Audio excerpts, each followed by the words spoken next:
प्रणाम, नमस्कार, शुभ प्यार सब श्रोता समाज के एक बार फिर से उपस्थित बानी एगो गीत लेके। चूंकि प्रकृति के नियम बा कि जेकरा पैसा ना मिलल होखे अचानक यदि ज्यादा पैसा देख लेवे तो उ हद से भी ज्यादा खुश हो जाला।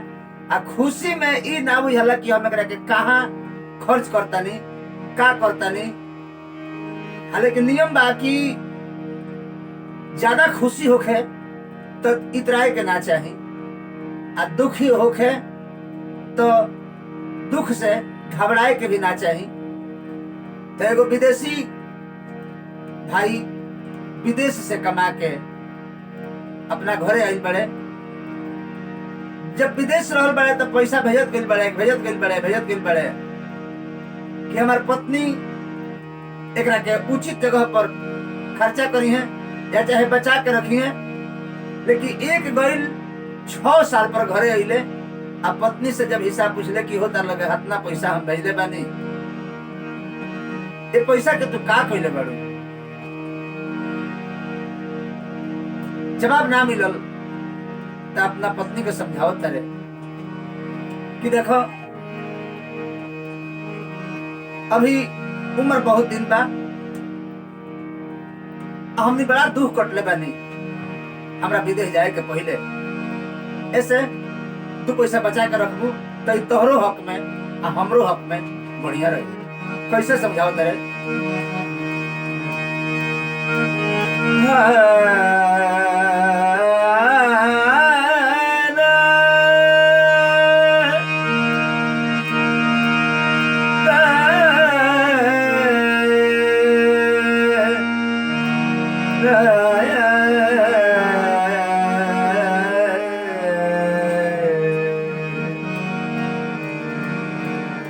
और अब कदर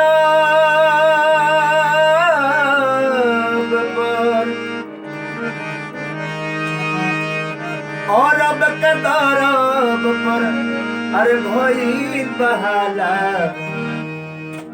अरे भइल बहाला लगाव गोरिया तू तिजोरी में ताला। लगाव गोरिया तू तिजोरी में ताला। और अब कदरब पार हो, और अब कदरब, और अब कदरब पर भइल बहाला लगाव गोरिया तू तिजोरी में ताला। लगाव गोरिया तू तिजोरी में ताला।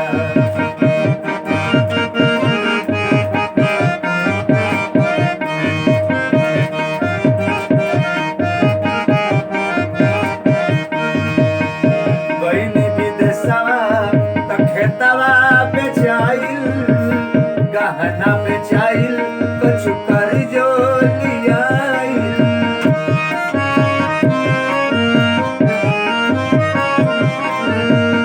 गइनी विदेशवा त खेतवा बेचाइल, गहना बेचाइल, कछु कर्जो लियाइल। गहना बेचाइल, कछु कर्जो लियाइल। अजूरी में पानी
रतिया में सतुआ सनाइल।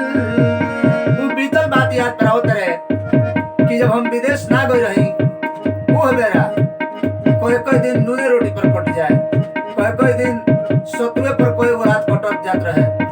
वो तारा भोर पर गइल बा आया तनी मने पैसा देखले बाड़ू तो तारा इतना खुशी हो गइल बा कि कहाँ खर्चा करे का बुझाते नहीं के। भोर पर गइल तारा नून रोटी खाइल, कतना दिन रतिया में सतुआ सनाइल। भोर पर गइल तारा नून रोटी खाइल, कतना दिन रतिया में सतुआ सनाइल। अतना ना हटहिलु घरिया में हो, हटहिलु घरिया में, हटहिलु घरिया में पेवन सटाला। लगाव गोरिया तू तिजोरी में ताला, लगाव गोरिया तू तिजोरी में ताला।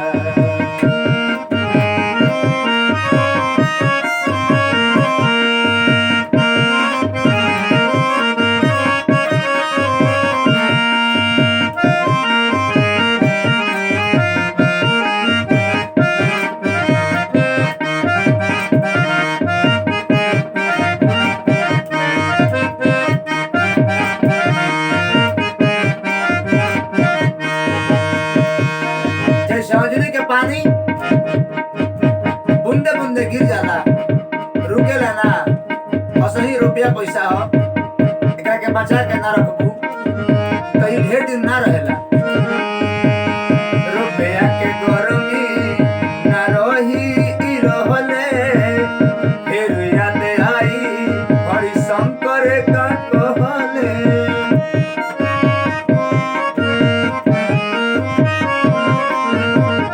रुपया के गरमी, रुपया के गरमी,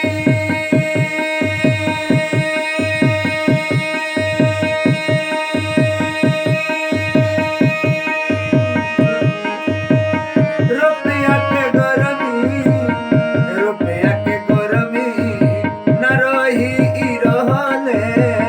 फिर याद आई हरि शंकर का कहले, फिर याद आई हरि शंकर